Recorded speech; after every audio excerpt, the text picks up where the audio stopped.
के इस चुनावी सभा में मेरे साथ उपस्थित भारतीय जनता पार्टी के प्रदेश के जुझारू अध्यक्ष और बहुत ही संवेदनशील अध्यक्ष भाई संजय जायसवाल जी, आप सबके और हमारे एनडीए के प्रत्याशी और हमारे वरिष्ठ सहयोगी श्री राजेश्वर राज जी, जो काराकाट से प्रत्याशी भी हैं, श्रीमती अमृता सिंह जी, जो प्रदेश की मंत्री हैं, श्री सुशील कुमार चंद्रवंशी जी, जिला के अध्यक्ष, जिनके साथ मुझे विद्यार्थी परिषद में काम करने का मौका मिला और लंबे समय तक उन्होंने परिषद का काम किया, श्री सुनील कुमार सिंह मंडल अध्यक्ष, श्री अरविंद भारती जी नगर अध्यक्ष, श्री संजय वर्मा जी प्रखंड के जनता दल यूनाइटेड के अध्यक्ष और हमारी श्रीमती मालती मौर्य जी नेत्री जदयू, और यहां मंच पर उपस्थित सम्मानित मंच और इतनी बड़ी संख्या में एकत्र आए हमारे सभी इस क्षेत्र के वरिष्ठ सज्जन वृंद, मीडिया के मेरे साथी, प्रिंट मीडिया और इलेक्ट्रॉनिक मीडिया के साथी, सबसे पहले तो मुझे यहां आने का सौभाग्य मिला और ये पावन धरती, पवित्र धरती, मां कामनी की धरती को मैं नमन करता हूं, प्रणाम करता हूं और आशीर्वाद देता हूं। मैं रोहतास और औरंगाबाद की धरती को नमन करते हुए ये भक्ति की भूमि, ये तप की भूमि, इसको मैं नमन करता हूं, जहां सम्राट चंद्रगुप्त हो, जहां हमारे यशस्वी नेतृत्व देने वाले नेता इस बिहार की धरती से उपजे और जिस धरती ने हमेशा सबको प्रेरणा दी, ऐसी धरती को मैं बार बार नमन करता हूं, क्योंकि यहां से हमें प्रेरणा मिलती है। मित्रों, जब मैं बिहार आता हूं तो मुझे ऐसा लगता है जैसे मैं घर आया, और ये मैं कहने के लिए नहीं कहता। जिसका जन्म यहां हुआ हो, जिसके जीवन के 20 साल और वो अवस्था जब व्यक्ति समाज को, दुनिया को, देश को जानने और समझने का प्रयास करता है, ऐसे समय पर जो यादें रहती हैं वो यादें कभी भूलती नहीं है। और मैं भी उन यादों को संजोकर जब भी बिहार की धरती पर आता हूं तो मुझे अपना बचपन याद आ जाता है। ये जयप्रकाश नारायण की धरती, ये राजेंद्र प्रसाद की धरती, मैं इसलिए कह रहा हूं क्योंकि मैंने राजेंद्र प्रसाद जी की अंत्येष्टि भी देखी और जयप्रकाश नारायण का आंदोलन भी अपनी आंखों से देखा है, उसका चश्मदीद गवाह है। इसलिए आप समझ सकते होंगे कि मुझे बिहार में राजनीतिक चेतना कितनी थी। और मैं कई बार ये कहता हूं कि बिहार को समझना आसान काम नहीं है, और जो बिहार को जान जाए वो राजनीति की जननी को जान जाता है, इस बात को भी समझने की जरूरत है। और फिर मैं ये कहने के लिए नहीं कह रहा हूं, चंपारण गांधी की तपोभूमि, जहां से उन्होंने सत्याग्रह शुरू किया, राजेंद्र प्रसाद जो प्रथम राष्ट्रपति बने, और आजाद भारत में जयप्रकाश नारायण जिन्होंने ये बता दिया कि कांग्रेस के विरुद्ध में भी देश में सरकार बन सकती है और वैकल्पिक विचारधारा भारत में आगे बढ़ सकती है, ये लोकतंत्र की जीत दिखाई देती है। इसलिए जब मैं बिहार आता हूं तो मैं प्रेरणा से ओत-प्रोत हो जाता हूं। अभी मंच संचालिका कह रही थी कि चुनाव में लोग बरगला देते हैं, तरह तरह के भाषण देते हैं और बेचारा वोटर असमंजस में पड़ जाता है कि चुनाव में वोट डालें तो डालें किसको। मैं उनकी बात से सहमत हूं। चुनाव में नारे दिए जाते हैं, चुनाव में बड़ी बड़ी बातें की जाती हैं और वोटर कई बार इन सारी चीजों में अपने आप को भूल जाता है, या कई बार वो बरगला जाता है, या कई बार वो इन पशोपेश में पड़ जाता है कि वो वोट डाले तो डाले किसको। मैं हमेशा एक सिद्धांत बताता हूं सबको कि कभी भी वोट किसी को इस आधार पर मत डालो कि वो आगे क्या करेगा। कभी भी किसी पार्टी को वोट इस आधार पर मत डालो कि वो आगे चल करके क्या करेगा। वोट हमेशा इस बात पर डालो कि उस पार्टी ने और उस प्रत्याशी ने पीछे क्या किया है, वही आधार बनेगा कि आगे क्या करेगा। और मैं यहां पर मोदी जी ने राजनीति की संस्कृति बदल डाली। 2014 के पहले चुनाव होते थे तो हम क्या तय करते थे, अच्छा फलाना कॉन्स्टिट्यूएंसी, अच्छा कितना यादव बा, अच्छा कितना पिछड़ा बा और कितना अगड़ा बा, ये करते थे कि नहीं करते थे।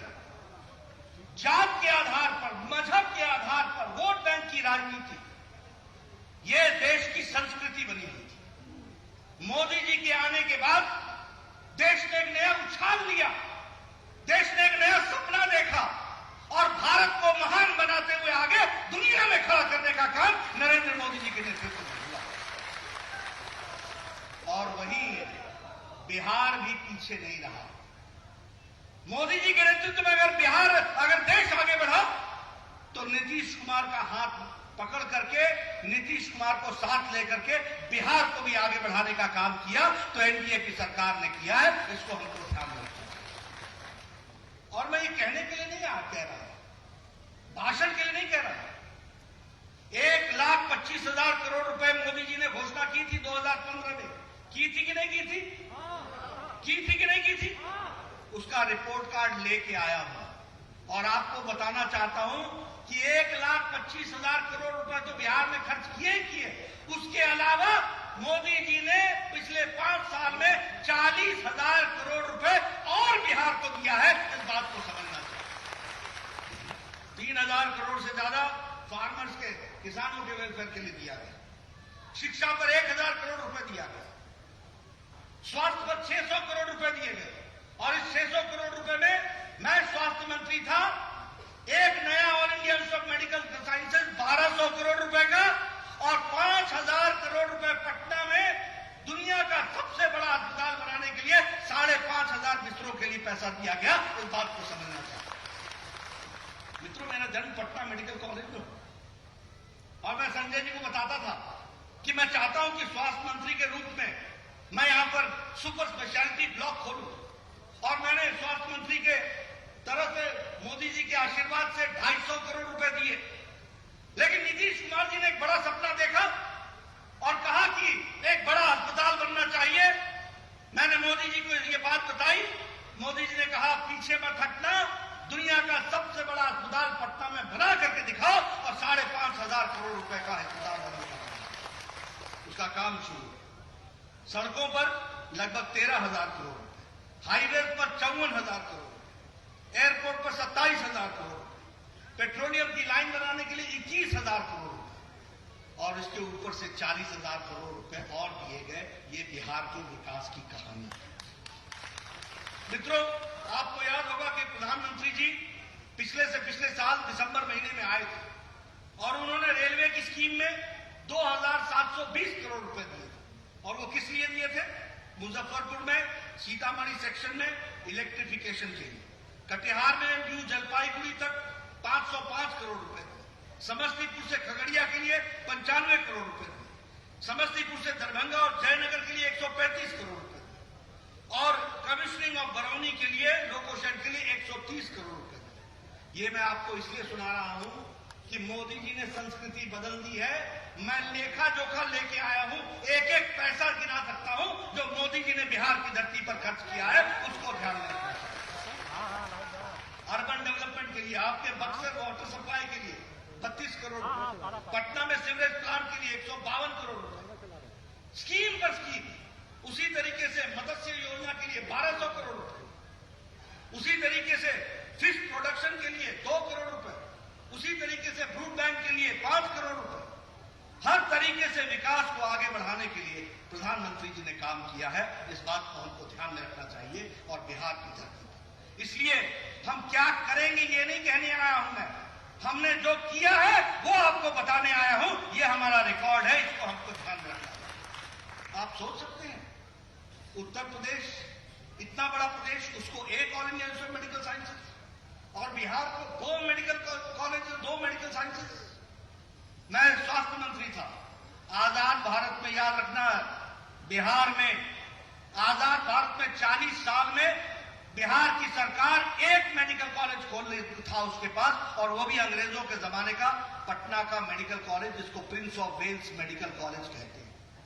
उसके बाद 3 मेडिकल कॉलेज खुले, वो प्राइवेट इलाके में खुले। एक पाटलिपुत्रा मेडिकल कॉलेज, एक धनबाद मेडिकल कॉलेज और एक और दरभंगा मेडिकल कॉलेज। ये 3, और ये भी बाद में सरकार ने टेक ओवर की।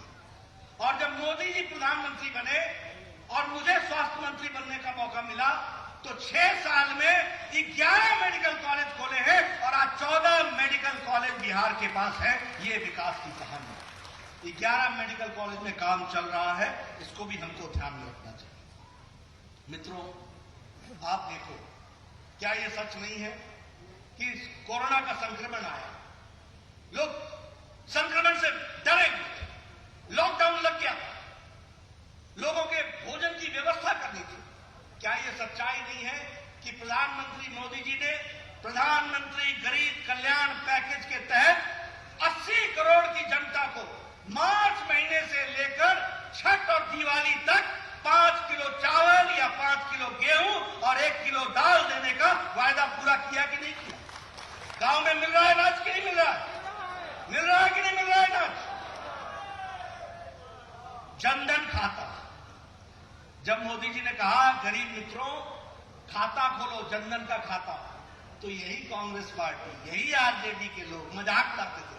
मोदी जी लगे उन्होंने खाता खुलवा, मोदी जी खाता खुलवा रहे हैं, बोलते थे कि नहीं बोलते? यही जनधन का खाता कोरोना के संक्रमण में, लॉकडाउन में 20 करोड़ बहनों को 500 रुपए 3 महीने 1,500 रुपए डीबीटी से ट्रांसफर करके उनके खाते में पहुंचा दिया। यह जनधन योजना की ताकत थी, इसको हमको समझना चाहिए।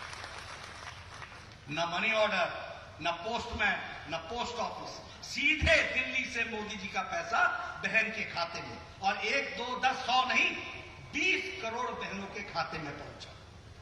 आप बताइए, खाते के लिए हम लोग बोलते थे तो उस समय बोलते थे क्या फर्क पड़ेगा? भारत में 2014 में 3 करोड़ खाते थे सिर्फ बैंक में, 3 करोड़। आज 40 करोड़ 40 लाख खाते हैं, और किसान को 2,000 रुपए सीधा मोदी जी ने 8 करोड़ 56 लाख किसानों के खाते में सीधा 2,000 रुपए पहुंचा दिया, और 17,000 करोड़ रुपए दूसरी किस्त के लिए तैयार कर दिया। यह है हमारा रिकॉर्ड। मैं अपना रिकॉर्ड बताने आया हूं। दिव्यांग के लिए, बुजुर्गों के लिए, माताओं के लिए, विधवा के लिए 1,000 रुपए 3 महीने के लिए उनके खातों में सीधा पहुंचा दिया गया। यह व्यवस्था की गई। मित्रों, राजनीति में भाषण देना बड़ा आसान होता है, नारे लगाने बहुत आसान होते हैं, लेकिन गरीब जनता की सेवा करना यह वही कर सकता है जिसका 56 इंच का सीना होता है। यह ध्यान में रखना चाहिए, यह वही कर सकता है। और मैं आपको बताना चाहता हूं, आत्मनिर्भर पैकेज, जिसमें से हमने सपना देखा है कि अब हम आत्मनिर्भर बिहार बनाएंगे। क्या है यह आत्मनिर्भर पैकेज? 20 लाख करोड़ रुपए का पैकेज है। 3 लाख करोड़ रुपए छोटे उद्योगों के लिए, 1 लाख करोड़ रुपए किसान के लिए। किसान सड़क बनाए, किसान स्टोरेज बनाए, किसान कोल्ड स्टोरेज बनाए, किसान मंडी बनाए, किसान रास्ते के लिए खर्च करे, ताकि उसका पैसा, उसका सामान सीधे मंडी में जा सके बिना किसी विघ्न के। किसान कंप्यूटर खरीद, किसान बाजार बनाए, और किसान के इस रिफॉर्म से, इस परिवर्तन से आज किसान को जरूरी नहीं है कि वो किसी मंडी का गुलाम बने। घर बैठे वो जान सकता है कि दुनिया के किस बाजार में उसके क्या दाम मिल रहा है, और वो सीधा अपना सामान उसको बेच सकता है और बाजार पहुंचा सकता है। ये किसान को आजादी है। सही मायने में तो किसान को आजादी मोदी जी ने दी। बताइए, स्वामीनाथन कमीशन कांग्रेस के जमाने में, यूपीए के जमाने में आया था कि नहीं आया था? उसने रिपोर्ट जमा की थी कि नहीं की थी? लेकिन फसल का 1.5 गुना, लागत का 1.5 गुना देने का दम अगर किसी ने किसान को दिखाया, सब किसान नेता बोलते थे अपने आप को किसान नेता, किसान नेता, किसी ने किसान की नहीं सुन ली। मोदी जी ने लागत का 1.5 गुना उसको दे करके किसान को देने का काम किया, तो मोदी जी ने किया। इस बात को हमको समझना चाहिए। इसलिए जब हम आत्मनिर्भर भारत की बात करते हैं तो हम आत्मनिर्भर बिहार की बात करते हैं। मित्रों, आपको मालूम नहीं होगा, दुनिया का 80% मखाना बिहार पैदा करता है, और मखाना में भी उत्तर बिहार के 8 जिले हैं जो 90% पैदा करते हैं इसकी। और यह मखाना लो कोलेस्ट्रॉल का है, ब्लड प्रेशर को कंट्रोल में रखता है, मेडिसिनल वैल्यू है। हम आत्मनिर्भर भारत में इस मखाना को वर्ल्ड क्लास ब्रांडिंग करके दुनिया में इसको उचित दाम में बेचने का काम, नौजवानों को रोजगार देने का काम हम करें। उसी तरीके से मत्स्य की जहां तक हम बात करते हैं तो हमें मालूम है कि बिहार में बहुत बड़ा पोटेंशियल है मछली पालन का। उस मछली पालन के लिए हमको काम करना है। हमारा हैंडलूम है, फैब्रिक की रानी कहा जाता है, कपड़ों की रानी कहा जाता है, हमको उसकी ब्रांडिंग करनी है। उसी तरीके से भागलपुर का सिल्क है, और हमारी मधुबनी की पेंटिंग है। मधुबनी की पेंटिंग 100 में खरीदी जाती है और हजारों में दुनिया में बेची जाती है। हम आत्मनिर्भर भारत और आत्मनिर्भर बिहार में उसको लाखों में बिहार के नौजवानों को देंगे ताकि वो करोड़ों में बिके, और ये मधुबनी पेंटिंग को हम आगे बढ़ाएंगे। इस तरीके का हम काम आगे बढ़ाएंगे। मित्रों, बहुत पोटेंशियल है बिहार में, जिसको हमको आगे बढ़ाना है और उसको हमको आगे ले जाना है। इसी तरीके से अगर हम आत्मनिर्भर भारत की बात कर रहे थे तो हम यहां यह भी करना चाहेंगे आपके साथ चर्चा कि अगर हम इस क्षेत्र की दृष्टि से भी देखें तो हम ये कह सकते हैं कि यहां भी हम लोगों ने विकास की दृष्टि से अगर दरभंगा में एम्स दिया या कॉलेजेस दिए, तो यहां भी हम लोगों ने कोई कसर नहीं छोड़ी है विकास की दृष्टि से। और उसमें भी अगर हम बात करें तो हमको ध्यान में आता है कि पॉलिटेक्निक कॉलेज, बताइए याद तैयार हुआ कि नहीं हुआ? बताइए, पॉलिटेक्निक कॉलेज का काम चला है कि नहीं चला? उसी तरीके से इंजीनियरिंग कॉलेज के लिए जो कारगर में काम चल रहा है, उसी तरीके से वुमेन इंडस्ट्रियल सेंटर का काम चल रहा है, उसी तरीके से कंस्ट्रक्शन ऑफ सासाराम जो ट्रैफिक जाम था उसके लिए काम चल रहा है। यानी 4 लेन का काम, हर तरीके से चलने का काम यहां पर पकड़ा है। और मित्रों, यहां के विकास से लेकर अगर हम देश दुनिया की बात करें, आप बताइए, आप सब लोग नारा लगाते थे कि नहीं लगाते थे कि धारा 370 खत्म करो? लगाते थे कि नहीं लगाते थे? एक देश में 2 निशान, 2 विधान, 2 संविधान नहीं चलेंगे, बोलते थे कि नहीं बोलते थे? किसी ने इसको पूरा किया? नरेंद्र मोदी जी और उनके जिसको कहते हैं सूत्रधार अमित शाह जी ने इसको धारा 370 को धाराशाही किया। ये बात हमको समझ। उसी तरीके से हम लोग वर्षों से हम सबकी इच्छा थी कि भव्य राम मंदिर अयोध्या में बने, ठीक ही नहीं थी हम सबकी। कांग्रेस पार्टी इसको लटकाना, भटकाना, अटकाना ये करती थी कि नहीं करती थी? कपिल सिब्बल ने सुप्रीम कोर्ट में कहा था कि नहीं कहा था कि इसको अभी लटकाओ, ये बन जाएगा मंदिर तो भाजपा को फायदा होगा? कहा था कि नहीं कहा था? और हमने कहा था ये फायदे का सवाल नहीं है, ये करोड़ों के आस्था का सवाल है। और हम धन्यवादी हैं कि सुप्रीम कोर्ट ने फैसला किया, मोदी जी ने शिलान्यास किया, अब भव्य राम मंदिर वहां पर बनेगा। इस बात को भी हमको ध्यान में रखना चाहिए। ट्रिपल तलाक, जब हम ट्रिपल तलाक की बात करते हैं तो कई लोगों को लगता होगा कि हम इसमें कोई राजनीति कर रहे। नहीं दोस्तों, आपको मालूम नहीं होगा, पाकिस्तान इस्लामिक देश है, वहां ट्रिपल तलाक नहीं है।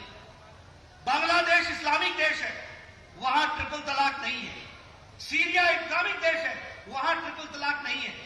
ईरान इस्लामिक देश है, ट्रिपल तलाक नहीं है। मलेशिया बहुतायत मुसलमान है, ट्रिपल तलाक नहीं है। हमारे भारत में जो प्रजातांत्रिक देश है, जो सेकुलर देश है, वहां ट्रिपल तलाक था और लाखों बहनें, हमारी मुस्लिम बहनों को इसकी यातना सहनी पड़ती थी। मोदी जी ने उससे भी छुटकारा दिला दिया। ये बात भी हमको ध्यान में रखनी चाहिए। इसलिए मित्रों, मैं ये बड़े गौरव के साथ कह सकता हूं, मैंने आपके सामने पार्टी का ट्रैक रिकॉर्ड रखा है कि ये सब काम हमने किए हैं और आत्मनिर्भर बिहार बनाने के लिए अब हम आगे बढ़े हैं।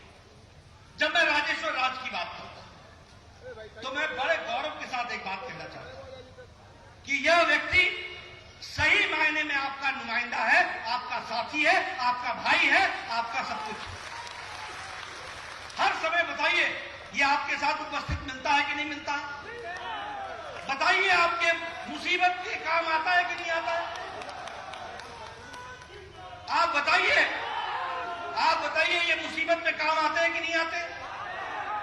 आप बताइए, ये आपकी बात को विधानसभा में गरज करके रखते हैं कि नहीं रखते हैं?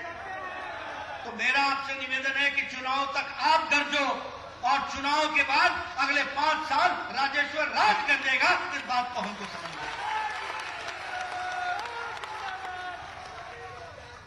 मित्रों, आपका ज्यादा समय न लेता हुआ मैं 1-2 बातें और कहना चाहता हूं। आज के दिन मैं विपक्ष पर कुछ बोलूं, मेरी इच्छा नहीं थी। मैं नहीं चाहता था कि मैं कुछ उन पर टिप्पणी करूं, लेकिन आपको गलतफहमी में रहने की जरूरत नहीं है। आजकल जो आरजेडी वाले नया नक्शा लेकर के आए हैं और आजकल वो विकास की बात करने लगे हैं, उनको धन्यवाद देना चाहिए कि मोदी जी ने उनको भी विकास समझा दिया। उनको भी समझ में आ गया कि विकास बिहार की आकांक्षा। लेकिन ये याद रखना, ये वही दल है जिसने आज का जो डीजीपी है उसको गोली चलाने वाला शहाबुद्दीन ये तब तक बचा रहा जब तक लालू राज रहा। जब नीतीश आया तब शहाबुद्दीन जेल के पीछे गया, ये याद रखना। एक दलित, मैं 2-3 उदाहरण देना चाहता हूं। एक दलित गोपालगंज का डीएम था, कृष्णैया उसका नाम था, उसको गाड़ी से निकाल करके किसने जान ली थी। और ये किसका राज था? ये लालू राज था। याद रखो, अगर उजाले की इज्जत करनी है तो अंधेरे की कठिनाई को याद रखना चाहिए। अगर विकास देखना है तो ऐसे विकास के दुश्मनों को भी पहचानना जरूरी होता है। मैं बिहार में मेरा बचपन हुआ, मैं भी संजय जायसवाल जी के साथ डाक बंगला चौराहा से गुजर रहा था। मुझे वो भी दिन याद है जब डाक बंगला चौराहा में लालू राज में 7 बजे के बाद कोई खड़ा नहीं हो पाता था। मैं सही बोल रहा हूं कि नहीं बोल रहा हूं? मैं ठीक बोल रहा हूं कि नहीं बोल रहा हूं? इसलिए याद रखना, मैं निकला, मैंने कहा यहां डी लाल एंड सन्स होता था, कहां गया? बोला चला गया। आगे एक मेफेयर होता था, मैंने कहा वो मेफेयर कहां गया? बोला चला गया। मैंने कहा यहां बहुत बड़ा बाजार होता था, बोला बंद हो गया। मैंने कहा क्यों बंद हो गया? बोला क्योंकि लालू राज था, सब छोड़ के चले गए औने पौने दाम। ये था बिहार जहां 24% बिजली थी। आज बिहार 60% बिजली है। इस बात को समझना चाहिए। आपका बजट 24,000 करोड़ रुपए था, आज 2,20,000 करोड़ रुपए का बजट है। यह बिहार का विकास है। आपका विकास दर उस समय क्या था और अब क्या था? इसलिए मित्रों, मैं एक ही बात कहना चाहता हूं कि आप अगर, और बिहार को मैं बिहार के बारे में क्या क्या बात करूं, आपको शायद पता नहीं होगा। दो साल पहले भारत का डिफेंस सेक्रेटरी कौन था? बिहार का। कंट्रोलर एंड ऑडिटर जनरल कौन था? बिहार का था। 1 साल पहले हेल्थ का सेक्रेटरी भारत का कौन था? बिहार का था। आज आईबी का चीफ कौन है? बिहार का। सीआईएसएफ का चीफ कौन है? बिहार का। बीएसएफ का चीफ कौन है? बिहार का।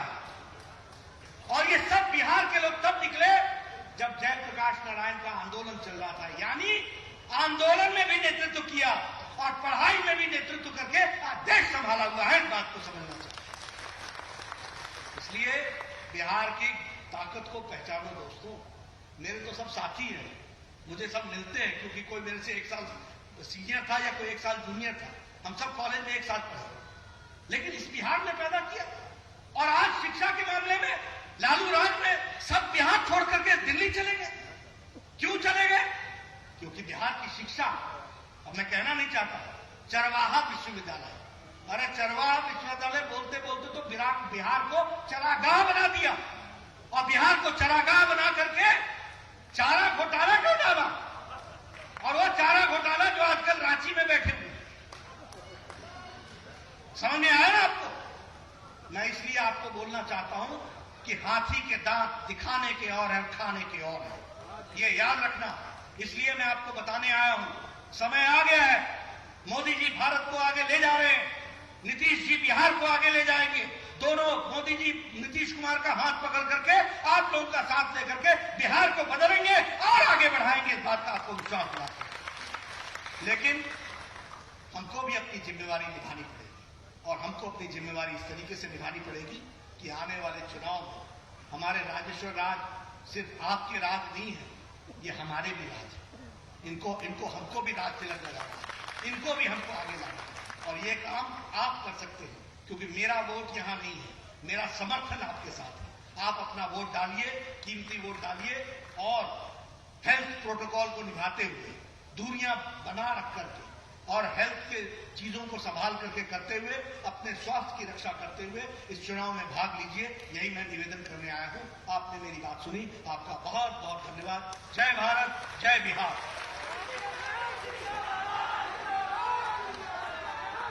जेपी नड्डा जिंदाबाद, राष्ट्रीय अध्यक्ष जिंदाबाद, जेपी नड्डा जिंदाबाद, नीतीश कुमार जिंदाबाद, एनडीए गठबंधन जिंदाबाद, संजय जायसवाल जिंदाबाद। अब मैं धनंजय जी को आमंत्रित करना चाहूंगी, वो आए और इस सभा को धन्यवाद ज्ञापन करें। आदरणीय धन्यवाद जी। आप